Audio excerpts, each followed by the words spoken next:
Hello and welcome to the Harrogate podcast with me, Andrew Gray. During the Harrogate podcast, it's my job to interview and deconstruct the movers and shakers in this wonderful Harrogate bubble in which we live. And today I'm absolutely delighted that this morning, it's a very cold morning, I have Carlos Horner, a business guru. Good morning, Carlos. Good morning. How are you? I'm very well, managing to keep warm as well in your office, Yes. which is... This boardroom is a little cold, apologies. The heating is on. Now, Carlos, I've described you as a business guru. Is that fair? Possibly. Can you tell me what a guru is? Someone who's on top of their game, someone that business owners perhaps or new business people would come to for advice, someone who maybe has done it before, got a lot of experience. Are you a guru? If you're not, we'll start again and I'll describe you in another way. I don't know. I'll take it. I'm not sure what a guru is. I think I've got not a pet hate, that's a bit strong, but terms like gurus, people who use the word passionate all the time. So I don't know whether it's a guru. I suppose a better description of me is somebody who's extremely interested in how businesses are run, especially how they plan for growth. I don't know if that's probably a bit more of a mouthful than guru, but that's probably how I'd describe it. But I prefer guru. Let's do guru. Give us your background then. How did you get to where you are now? Because you're not native Harrogatonian. No. Well, I was brought up in Yorkshire, actually born in Germany, brought up in Yorkshire, mother's Chilean, father's a Mancunian. It's a very confusing, mixed up childhood, which I'm still trying to recover from. Utterly unique. So I left Yorkshire very soon after finishing university and I fell into a career in the city. I knew somebody who ran a stockbroking firm there, and they gave me a job. So I didn't really search that out. And even though today it's kind of the holy grail of young people, I think they want to go and work in the city, which is I find a bit odd personally now that I've done it. How long did you do it for? Nearly 20 years. So that's kind of my trade, I suppose, if you can call it that. So I fell into stockbroking, and the first job I did was writing research notes for companies going to the market, and that was a fascinating job. So a company privately owned, which used to be a lot more of them, but they wanted to raise some money, so they came to the market, and that way they'd free up some capital for the owners typically, and then the job of the broker would be to go and find investors, and that's what we did. So very interesting. And sadly, it's fair to say most of the companies who came to the market, it's probably a bad idea.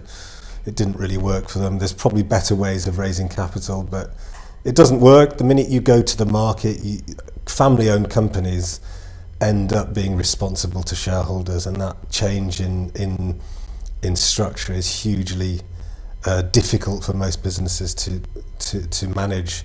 So interesting times. It was very good fun taking companies to market because the owners were obviously ecstatic when they cashed in a bit of money. I bet. And then watching the shares and then writing and then covering the notes. So we would be the house broker, it was called, and we'd write research notes on the company going forwards. And you guys are paid like a percentage of the deal? Yes, yeah, you'd get a percentage of deal successes. No fee agreement, effectively, was it? Well, no, you always got paid, even if it was pulled, but you'd get a share of the amount of money raised. And it's very interesting because you had to set the price of the shares, which is a crazy situation because, what do you base that on? And that is directly linked to how successful the launch would be. You could set the share price low. It's not actually, when I say set it low, it's not actually the price in terms of low doesn't mean 1p or 10p. It's relative to the market and the valuation of the company. People often get confused in shares that a low share price means a company's cheap. When it's not related to that at all. It's related to the valuation, which is the number of shares by the share price. Okay, so going back to the guru point, in this 20 years, you took numerous companies to market, so it was like taking sheep to market or something. To the abattoir. Which sort of sectors were you operating in? We did specifically smaller companies. So define a smaller company that you were working with. Because at that time it'd be a few £100 million. That's a massive company, I think, to anyone else living in Harrogate. Well, today. Yeah, I suppose it is. It is, but in the grand scheme of things, it's small. And smaller companies have big challenges when they go to the market because the globalization has meant that investors have minimum investment sizes. So you'd get an institution like Standard Life or Royal Bank of Scotland or whoever. Their minimum investment size might be 10 or 20 million pounds. And so if they want to take a position in a company, they couldn't do it because they'd own too much percentage or too high percentage. So it may sound like a lot, but actually it's small, and that's part of the problem. In the end, the smaller companies in the listed market become overlooked, and they've actually underperformed for large periods of time in the stock market. So yeah, it was an interesting period, and that gave me a springboard to move on to something else, which is investments. So from that, I ended up managing money. So you're a banker as well. Well, not really. I never know what banker means. I suppose. I mean, when I think of a banker, I think of somebody who works in a bank, and they get a bad rap. But most of the people who make lots of money in the city are not really bad. Well, they are some bankers, but they're mainly investment-related people. I left the broking world to become an investment manager, and we specialised. It was a great time in my career, really, because I loved what I was doing, and we took positions in underperforming funds and then attacked them, essentially. So it was called fund busting, and I was one of the main people who did it in London for quite a few years, and we teamed up with they're called arbitrageurs. So you got US hedge funds were doing it, and some specialist UK banks had desks doing it. So they had desks that would put money into some of the transactions we were doing. And it was good because I thought it was serving a useful purpose. So there was a lot of poor performing funds that were just sort of languishing, and the management weren't making the funds perform. So it was only down to activist investors like me and others to go and give them a kick in the whatsits. So we did that, and I became quite popular with other investors because I was making them loads of money. I didn't make myself loads of money, I hate to add, but I was making them loads of money. But I became quite unpopular with the establishment because the city is a small place, and fund managers attacking other fund managers is a big no-no. But we did it. It was kind of an early disruptor, which I think is something we've discussed a lot in the past. Yes, we have. And it's a great disruptor because instead of poor performing assets, being allowed to continue, which is the way it happens in the city and still happens to this day. If I look at anybody's investments, I can see that they're typically paying too much in their fees for poor performance. We were an early exponent of sorting those things out. So it was a really valuable job, because I know the city gets a bad rap, and I think that's largely correct. But that particular job was a good job, and it was in the interests of shareholders and pension holders and normal people. So I felt, I think I was doing something worthwhile. You say the city gets a bad rap, but isn't that just what turbo capitalism is? Capitalism will just always find another way to sort of find another market and exploit something else, and welcome to capitalism. That's what it does. Yeah, I think the biggest challenge, at one time the city, it didn't have so many well-paid people. At one time, people were quite conservatively paid, but because of Big Bang, where the banks were opened up to outside ownership, and then they started to use their own balance sheets, everything changed. So the most important person for a big institution was themselves, and it used to be the clients. It used to be the depositors' money and the people they lent money to, but in the end, when they started using that deposit, they were the most important person. So they ended up having billions of pounds of money to access. So the whole dynamic changed, and when you've got such large numbers of money and people are earning percentages of it, that's where the problems probably are, where people just get paid too much. It's simple as that. But obviously that all terminated, and you left with your tail between your legs, or with a big wad of cash? I left with Harrogate. Well, what happened was after the investment job, I became a director of sales and marketing for a firm, and then that involved going around the world raising money from investors, which was brilliant, actually. Really enjoyed it. So we did loads of trips to America, to far-flung places. In America, there's cities that you probably haven't even heard of with 1 million people in. So we'd go to cities like that, and some very unique experiences there.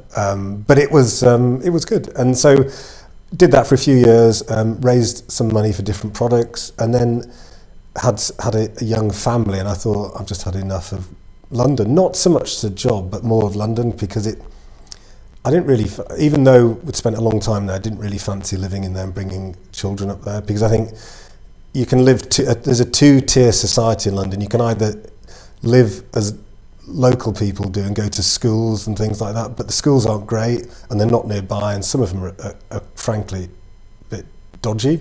And that means you'd go in private schools and do all that stuff. And I think that's a different way of living that I didn't really want to do, So anyway, we decided to relocate up north. When was that? That was in 2013. So classically, you'll probably laugh at this, but I ended up doing some property development. City person does property development. Who would have thought it? It's a bit of a cliche. So I got some some of the partners of the firm I worked at said, if you want some money to invest, just let us know and we'll back you. And that was very kind. So I did some of that, and not knowing the property world. Goodness. And I realised two things. One is, you can't just walk into that stuff. So I didn't really know what I was doing. Secondly, you have to spend a lot of time in there before you start throwing your money around, even though there's some easier things to do. So I decided to pull back from that, I think. And I thought, it was a bit of a crossroads about what to do next. And I thought, I've always loved strategy and looking at businesses and trying to help them progress and meet their own objectives and fulfill their potential. So I started advising businesses on strategy, essentially. So that's where we met. Yeah, it was how we met. Networking event. Networking. 4 or 5 years ago. Yeah. So that was a new world to me. I remember meeting this sort of city boy. Yeah. And he was doing very well in Harrogate, and it continues to be the case. Well, interestingly, I wasn't doing very well. What happened was... appeared to be. Appeared to be. What happened was I had a fantastic product which was building strategy up for SMEs and helping them plan. But what I realised is SMEs aren't interested in that.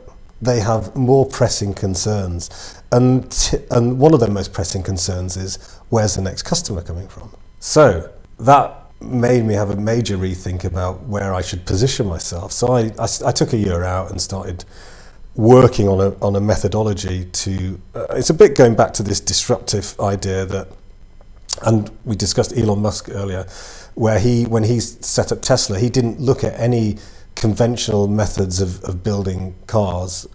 He went back to basics, first principles, and asked his designers and scientists to start with a blank sheet of paper on every element of car design. And that's what you did with your new offerings. Yes. I mean, it's a bit conceited to compare it to Elon Musk, because it's on no shape or way represent that kind of scale. But I did go back and I looked at the market and I thought, the big challenge is businesses don't have a way to get clients. That's what I saw as a challenge.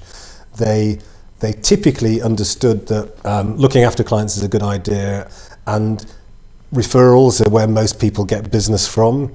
But they didn't have a way to have any predictability from revenue. And I thought, that's crazy, because I think it's entirely achievable. So I went back and had a look at all the elements that are involved in building that consistency of revenue. And I knew what the elements were. There were things like sales skills, structure, accountability, positioning. And I don't think anybody's really doing that. I think they may be doing it as coaches and people like that, but in terms of a method to find new clients and build your client base, there isn't a kind of holistic method to it. So, for example, if you just focus on sales skills, you don't necessarily generate leads, you just make sure you're good at selling. So that neglected the idea that you need to find leads. The next issue is, even if you can find leads, why should anybody work with you? What's your differentiator? And so the big question there is your positioning. So I found that there were 5 key things related to building business that are fundamental to the success of it. And I've put those together into a product which which I launched just at the beginning of this year, which has been beta tested with lots of clients, and it's beta tested. Yeah, so you have to explain that. You have to give us the name of the company. I know what it is. The company is Refine Business Development. The product is the Refine Business Generator, which is the pilot process, which is an acronym for the 5 steps. Beta testing is just where you've got an idea and you go and test it on a market. So we've done extensive testing on it. The results are fantastic. Who did you test the product on? Well, I'd met loads of people along my recent journey, but also longer term. So I've worked with clients in London and also in Yorkshire, and they've followed the method, so they've helped me shape it. And I'm a big believer in progress of a product, so it's never really finished. So it's a position where it's more than ready to unleash on the world, but it's always going to be in development, and that's my philosophy with kind of everybody's business. And I think that's the big challenge that most of my potential market has, is that they are not reacting to change. So I think change is the key word for the next period, whatever that period is. It might be 10 years, 15 years, but because of globalization, the rate of change, unless you are adaptive to change, I think you're going to struggle. So classically, business owners, when presented with the idea of developing their product and offering, they say, well, it works, and there's phrases like, if it ain't broke, don't fix it, and things like that, which has served businesses well for the last 50, 60, 70 years. But we've entered a whole new phase of development of products and services where somebody can set up a product tomorrow and become a market leader in the space of a few months. It's amazing. Yeah, you're right. That is the world that we're living in. Almost the only constant is change. I think, and change is a big thing. So we discussed in the past about the legal sector and how they have to be on top of that, and really, are they offering the best they can to clients? Because if they're not, somebody can come in and steal it, a disruptive thing, or somebody who just does better customer service, or it's open up to that. So firms that are they could be good firms or doing good things, but if they're lethargic in terms of developing their business, I think they're going to struggle, because people can come in and pinch the market from them. And I think that, if I look at my business, I use loads of products and services and widgets and things in my CRM and my social media stuff. And I pay monthly loads of money to businesses based in Silicon Valley. And they don't, I don't pay them a lot, but they've got clients all around the world paying them $20, $30 here and there. And those businesses didn't exist 3 or 4 years ago, and now they're huge businesses. So the same can happen in all sorts of markets. And I think the whole idea of doing something different or new or better has never been more important than today. Okay, so today, the sort of clients you're looking for, are they Harrogate based, Yorkshire based, internationally? Where are your clients? The target market is IT, tech, and engineering. Usually over £1 million turnover, more than 10 staff. Some have sales teams, some don't. They all have to be ambitious and open to change, and have some process behind them, or some idea of process, and that's why engineering companies are really good ones. Because what I discovered when I built my model is that there is predictability in selling. You can actually, and if you look at all the most successful businesses, they know what they're going to be earning in a year's time. And I'm a member of a health club which will remain nameless in Harrogate, which recently got taken over. And it was very interesting because I think they knew exactly what their revenues would be in the first year from the takeover, from new business, because the marketing machine fell on top. All these activities that you could see, the visibility went up and the campaigns went up. And they probably knew quite closely what they were going to achieve in that first year, and they probably know what they're going to get in the second year. And that's not because they're clever necessarily, it's just because they've got processes. So they took over the gym, they started their advertising, they started the free offers, they started engaging more with members, and they were all processes, and the net result of that is more business, and they probably knew what those things were. So that was the big aha moment, was that without processes, businesses are just guessing, and they're reliant on individuals, which is dangerous, because individuals leave, and secondly, you can't replicate what individuals do because it's hard. And we've relied upon that in sales for years. It's just, he's a great salesperson. Well, what's he doing? Difficult question then. You say IT is a sector, you're looking at techie type stuff, and engineering, which it strikes me as being more traditional. And although Harrogate and surrounding areas can be modern in parts, we are in North Yorkshire, which is perhaps one of the more conservative of the small C areas.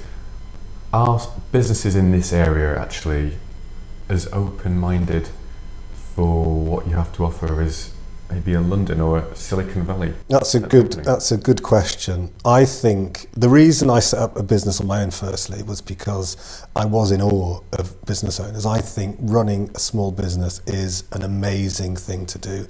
And when I was working in the city, I always felt that those people doing those jobs were miles more impressive than anybody I met in the city. So I think that their challenge is that I think they know that they need to develop their organisations, but the biggest problem is where do they go and what do they do? Because we know from where we met that there's probably more people offering business support than businesses who need it, and everybody will promise you results. If you want a CRM system to get you more clients, there's loads of those out there. If you want sales training to get you, there's loads of those out there. If you want coaching to pull you through potential, and all those things are important, but in themselves, on their own, they won't get you where you want to be. So I think the difficulty is that I think there's business owners in Harrogate are no different to anywhere else. They're impressive. They've built often really successful ventures. They employ people. But in terms of the support, I think it's hard. And I think the bigger question is not a Harrogate one, is why is business training and development seen as a cost? In this country, it's a huge, we go to university and you go to A-levels, university, and then what happens to people's learning? And it doesn't seem to continue. And I think the only important thing in a business is people. And if you're not training and developing the people, how do you hope to succeed, and how do you hope to reach your true potential? So really, you've got good people in your firm. How are they being developed? And selfishly, their development helps your organisation, but altruistically, they are being supported and showing you care about them by developing them as people. So it is a win-win, to use an overused phrase, but developing people helps your business and it helps them. I agree 100%. Is there anything you've noticed that the Harrogate businesses tend to do worse or better than businesses in other parts of the country or in the world? Not specifically. I think one challenge is embracing social selling, social media, online selling, inbound marketing, whatever you want to call it. It's this idea that most transactions, wherever they are, whether it's finding a lawyer or buying a new pair of shoes for your kids, there's an element of online research, to the extent it may be you complete the transaction online or you just do research. That's not been understood by, I don't know if it's not necessarily Harrogate, but that's what I've seen everywhere, is that's not been embraced, and it has to be embraced because it will become bigger and bigger. So people will find other businesses online and they will engage with them online. So if I came to you and your organisation and you are giving me valuable information online to help me make my decision, I will feel more inclined to engage with you. And that's the big question going forward, is how are you engaging with your market on your online presence? And I don't think people have answered that question yet, and it's a big one, because in the old days you didn't really give people information, And now it's all about giving information, because that enables people to decide whether you are the right person to help them. Carl, I couldn't agree more. The more we give away, the more the phone rings. It's quite simple like that. I think that's what Google kind of wants us to do, in a sense, is almost open up our minds and deposit what's in our minds, all our experience, intellect, dump it for Google to search, crawl, for others to use. And Google puts you up the rankings if that's what you're doing, I think, and that makes sense to me. Would you regard yourself as more of a coach then? I'm going to get maybe a sense of that question, no, but there is an element of coaching, it seems.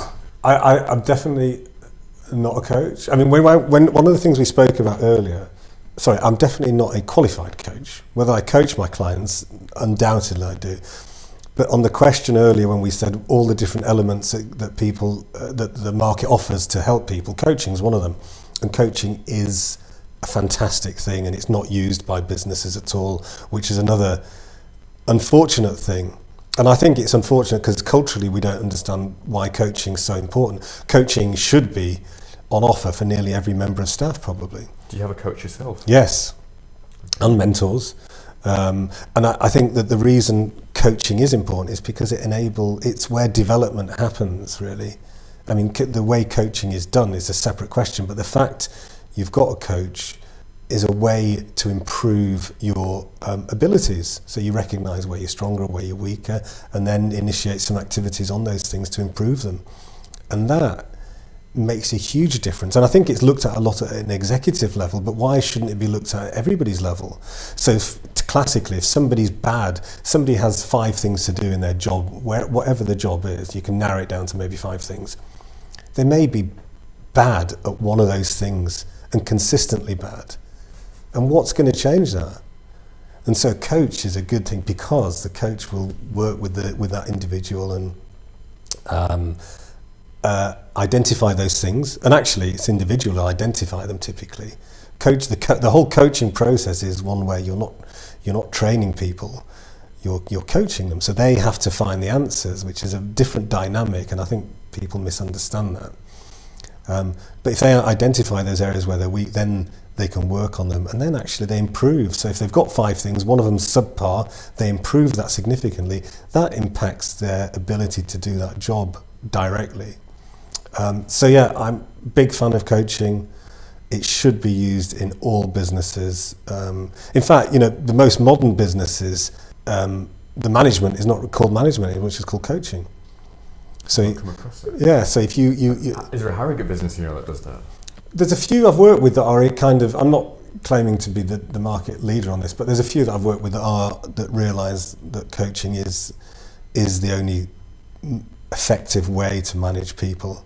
I mean, people know, people, that's understanding that people know what they're supposed to do, and usually that's sort of KPIs or whatever, how do they do those things better, and usually a coach will enable that to happen.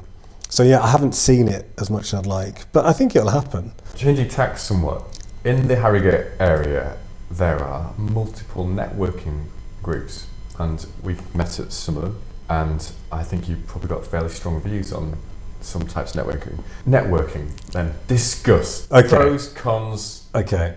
Wow. Come on. So networking is probably the best way for you to develop your business. You as in me, Andrew, or you as in any SME? Anybody listening, everybody out there, it's probably the best way.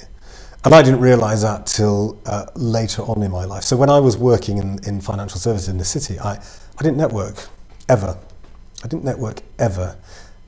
Had I known now what I know, how important networking is, life would have been different. It may not have been better or worse, but it would have been different, considerably different. Networking is just an amazing way for you to increase your knowledge base, to increase your ability to operate at higher levels by meeting influencers and people who could be important to your business, take it to the next level. So networking is just hugely important, and it's another thing that we don't do well as a nation. I think we're kind of reticent about it, and I was a good example of that. So people think networking selling, and we've got another problem in this country about selling. Selling is another dirty word. So networking is seen as a close friend of selling. and people who network are seen as pushy. But networking is fundamental. So we've met at some of the networking groups. Now that's different. I'm not as a bigger fan of the networking groups, only because you're limiting your reach. And I think if you think that networking just starts and finishes at a networking group, then I think that's a problem. I think a networking group is a good thing to be part of, but you should be looking at strategic people, engaging with people who you can help or they can help you. But so, for example, in Harrogate, I run a drinks evening once a month with some of my business partners, and that is really still only for people who network. And actually, what we want to do is open it up to business owners and people who've never even considered networking. Only because it's a safe environment. It's actually not networking. It's a drinks event where there's no recommendations, no selling done. It's just people go and have a drink and have a chat and talk about business and other things. And so I'd like to open that up to people as one option for them to widen their network of contacts. And so networking is hugely important. I think it's not done well. It's often confused with selling, but it can have a profound effect on your business if you do it consistently and you do it well. And those two words are important. Got it. I agree with most of what you said. One thing I didn't necessarily agree with is the concept of a sort of drinks event on a sort of monthly basis. There's no obligation to go. Only insofar as you say, Brits aren't very good at networking. We're not very good at selling, another word you used. Those of us who are shy, and I used to be hugely shy. I don't believe that. Really struggled in that sort of environment, unless there is a structure which means that you have to go and shake someone's hand, you have to stand up and give a pitch and break the ice. I think the more relaxed ones, for the shyer amongst us, are actually the most problematic. Am I right? Wrong? I think I know what you're getting at. I don't. For example, with the drinks thing we do, if we invite somebody, we find them and we introduce them to other people and we have a chat. I think that's more relaxed than telling people what you do. The minute you start telling people what you do, it feels a bit selling, and you present it formally. And I think there's definitely a place for that. It needs to be done. But this drinks thing is not. I mean, I don't think the drinks thing is an answer to the networking problem. It's just an example of how people can engage with other people without it being structured. Other things people can do is literally just reach out to other businesses, and you've got LinkedIn, which is hugely powerful and effective, and just work out who you should be speaking to in your business. And I think back to one of my previous work colleagues. He had lunch. He was quite a clever guy. He had lunch once a week with a recruiter, and he had lunch once a week with another business contact in his sector. And that just meant he kept his contacts warm, expanded them, and he was always well connected. And those things are quite easy to do. So you can decide as a business who I'm going to contact a potential business partner once a month or once a week, and see what that develops. And what's the harm? You go for a coffee with somebody once a week. It doesn't do any harm, and in fact, it does the opposite. That consistent behaviour will lead to results. Okay. But be strategic about how you go about your networking, I suppose is what you're saying. Yeah, have some idea. I mean, the other challenge with networking is, the classic, why are you doing it, who are you doing it, where are you doing it, and what are your objectives and what's the call to action. There's some basic questions about it. And if you meet people, you must follow up with them. There's got to be some sort of follow-up, whether it's a LinkedIn thing, a suggestion of a coffee, you introduce them to somebody they introduce. You've got to decide how it's going to work. And I've met loads of businesses who say networking doesn't work for me, and that's just not true. What they're saying is they haven't made networking work, which is very different. And that's because invariably they've probably gone to a couple of events, not really spoken to anybody, and given up. And I understand why that can happen, but that's why it hasn't worked. For things to work, and in which I work with my clients on, it's all about consistency. So you've got, and doing it well. So if you're going to network, you've got to do it regularly and you've got to do it well. And they're the two reasons things fail. So they don't. Typically, people don't do it enough, and when they do it, they do it badly. Do you think people can do it too much? Yes. Yeah. Become a inverted commas a networking whore. Yeah, I think they can. I mean, it's about defining what things you need to do to get clients, and so step 2 in my process, which is the infrastructure bit, is about building your framework for getting new clients. So there's typically 2 ways: is outbound, which is it's called interrupting, where you go and find somebody. You know, cold call is one extreme example. Another one might be networking. So the things you do on outbound is map out what you're going to be doing, how often you're going to do them, how you're going to do them, and then measure them. So it may be that you do, if you're doing cold calls, you might do 50 cold calls a week. You might do 1 networking event a week. How do you do them? So you do the templates, the scripts and collateral about how those things work, and then you do them consistently. And over a period of time, you will see a conversion rate, which is the number of clients you get from those activities. Once you get that magical conversion rate, that will set your business free in many ways, because you know then for a given amount of activity, you get a result. And that's why so many people fail at business development. It's because they don't have the consistency of a process. They do it ad hoc, and it has ad hoc results. So and understandably, they're completely in the dark about how to make this work. So essentially, businesses should be just turned into an ATM, effectively. You know, you should put in X and you're going to get back 2X, 3X, yes, 4X, or whatever it is. Yes, completely, in terms of getting new clients. Now, what you do with them is where the magic happens, where you deliver your great service. But getting clients should be a process. It should be an automatic process. Because that's too difficult not to have a process to do it. And that's why everybody's frustrated by it, because it seems so difficult, and people will at one extreme think sales is just for silvery tongued whatnots who are really good at chatting to people, and that's the excuse they have, is I can't do it. But actually anybody can do it if they've built the process to do it. Okay, I'm with you. We've had this conversation previously, and so you're ready probably for my next question. Much of what you say is predicated on the notion that businesses should grow, and surely that's flawed. Surely businesses, if they want to remain, the same number of people, roughly the same profit margin, same sort of turnover, isn't that something that we should admire? Why should businesses grow? Right. Okay. So you're right and wrong. Okay. So it's not to do with growth, funnily enough, because most businesses have attrition where they will have clients leaving. So you've still got the same. You've got to get new clients to stand still. The degree to which you get new clients is up to you, but you've always got to be getting new clients in, because you're going to be losing clients. That's how businesses always work. So you've got to replace them. So having a system to replace them will be less in terms of activity than one that's looking to grow.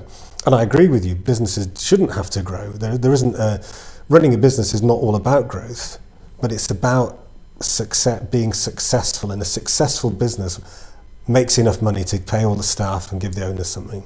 That's what successful business is. Now, the risk of not having any growth plans is that you're standing still. And as we said earlier, this world that we're living in, it's got all sorts of challenges. If you're not progressing, then you probably are going backwards. So yes, it's a question of security, I suppose, rather than growth for some people. How can you be secure that your business is going to succeed for you, for your family, for your employees, for the community, for your clients? How are you going to make sure that happens? And not having a process to win new clients can affect that quite badly. Changing tack somewhat, are there any business leaders that you just admire and recommend that any of our listeners should read everything that they've put out there, read all their top quotes, mimic what they have done? Is it the obvious, Elon Musk's, the the tin? Well, that's a really good question. Okay, because I've referred to Elon Musk, and I don't often, but it's only because we had a conversation before that reminded me of the first principles. But I have a problem using big business to relate to small business, because it's not. There's no relevance. If you're running a small business in Harrogate with £500,000 turnover and 20 staff, how does what Apple does or Elon Musk really impact you? So I'm not sure that I do that. I think there's big wins that smaller businesses can do. So the E-Myth is a great book for businesses Everybody to use. says that. You are, I think, the second person on this podcast who mentioned E-Myth, actually. Right. Okay. So Who's it by? Patrick Gerber, I think his name is. Yes. Gerber Patrick John No, Gerber. yes. So all he's saying is something that I've kind of believed for a long time, which is processes will set you free, and that most people get into business, don't have processes, and end up in a bit of a nightmare where they're doing everything, they're working long hours, they're not getting paid much, and that's purely because there isn't any standard ways to do it. So he uses a franchise model, and he uses a McDonald's method a lot, and I used the gym membership that taken over using their systems, and actually you just get predictability and less variables. Without having processes, the variables are, there's thousands, but with the processes. Would we want to live in a world of every business is as consistent as McDonald's? I don't know whether I would want to. No. I admire McDonald's as a business. I see that, but when I look around the sort of the independents, the indies of Harrogate, for example, I like the fact that it's a bit quirky. The service might not be quite the same thing. I think you're always going to get that anyway, but the consistency of that process doesn't lead to McDonald's. It could lead to Bentley, for example. Bentley use systems and processes to develop their projects and deliver customer service. That's all process based. So it's not the product. It's what you put in the process. So you can design the process. The process isn't designed to be an automated machine. It's designed to deliver remarkable products and services to clients. So McDonald's delivers remarkable products and services to their clients. I'm not one of their clients because I don't like McDonald's. So it's never going to appeal to me. But I may go to a one-off restaurant. How do they ensure that the consistency of the food is the same? And if they rely on the chef, if he's ill, what happens?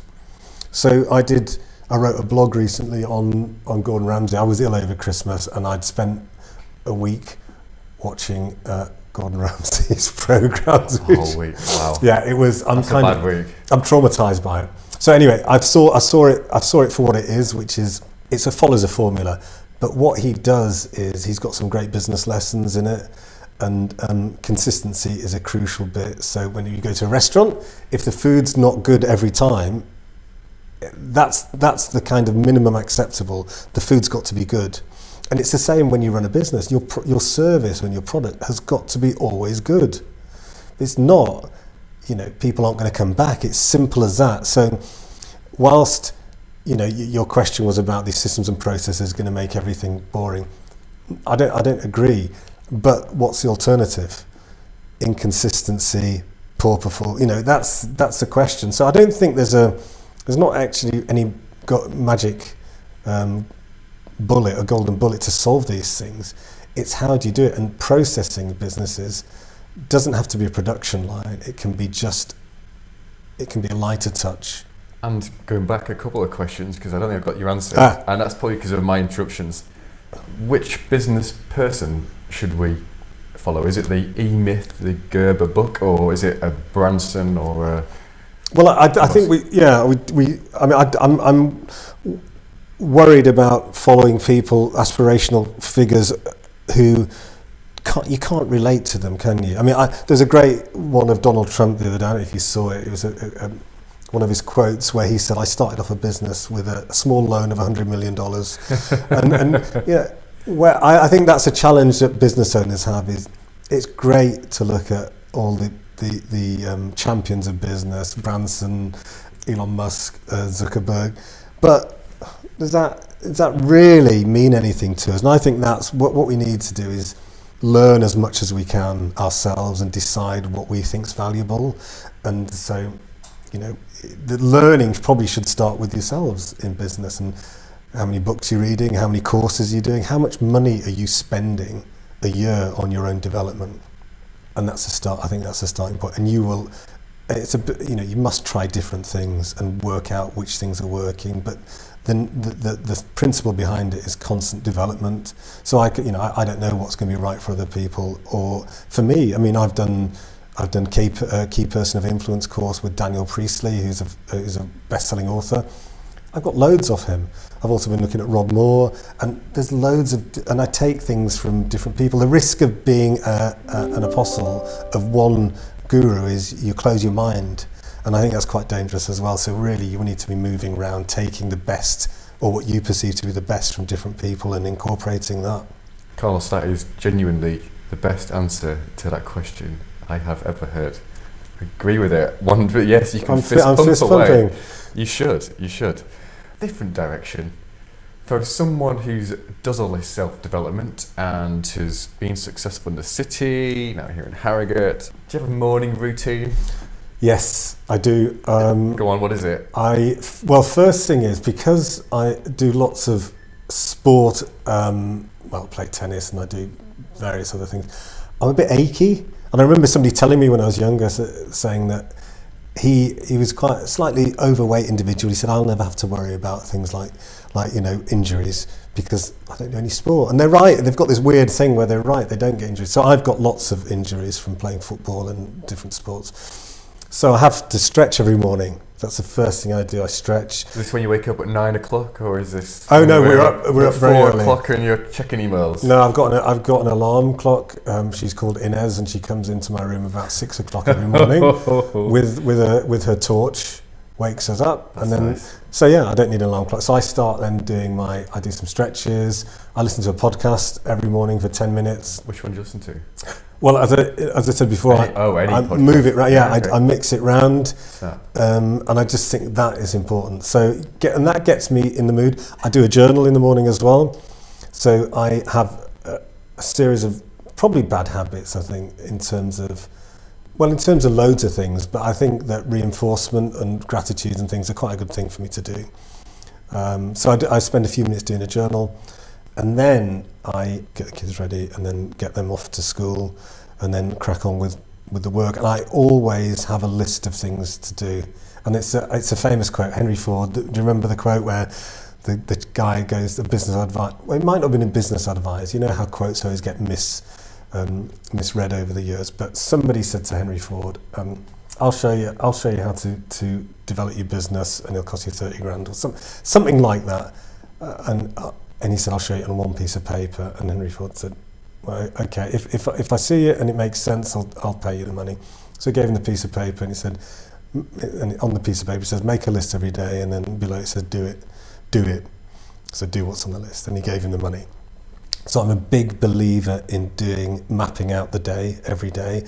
And so my calendar has got in it automatically things that I must be doing. So I've got calls that I'm doing with prospective clients. I've got calls with existing clients. I've got writing a blog once a week and things like that. And so they're all in my diary.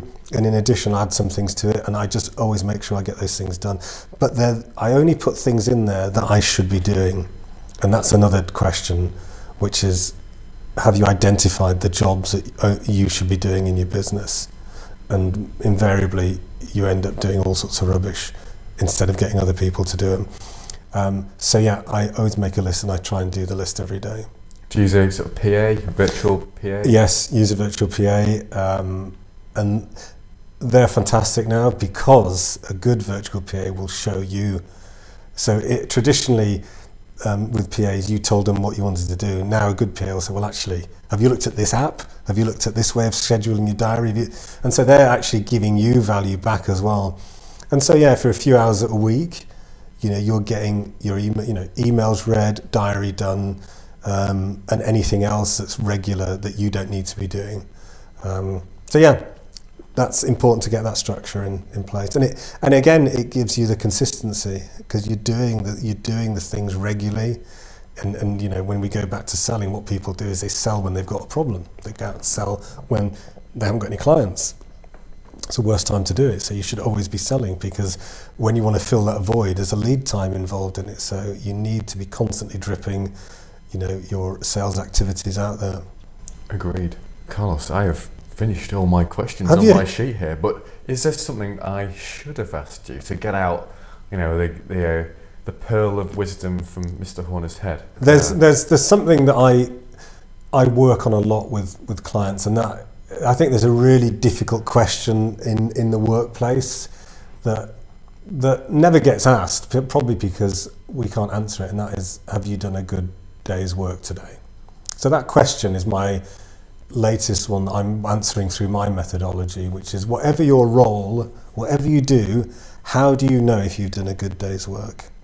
And I think that's a hard question to answer. I ask the kids that. That's funny, I should ask the kids a lot. Would I ask my colleagues that? I don't know. I would hope that they would answer yes, but I feel a little bit infantile to ask them that question as they were leaving. How what do you do? I think yeah, I'm not sure you'd ask the question. It's almost like a metaphorical question. Sorry. But it's really to do with accountability, and you should start with yourself. Is you've heard I do a list. So me doing a good job, maybe if I do 80% of my list, and then I can say, yes, I've done a good job today, if 80% is my bottom parameter for success. So this, in the same way, your members of staff will have their KPIs, their 5 things, or whatever the number is that they must do each day. And that way you'll know if somebody's done a good day's work. And I think it's not about checking up on people. It's just a very important question in business. Do you know how your team's performing? Do you know how you're performing? So that's something I've done a lot of work on, because at the end of the day, they are the engines of your business. And so for them to perform well, and it's not checking up, it's more to do with their development and the business's development. Are they contributing in the right way? If not, how do we help them?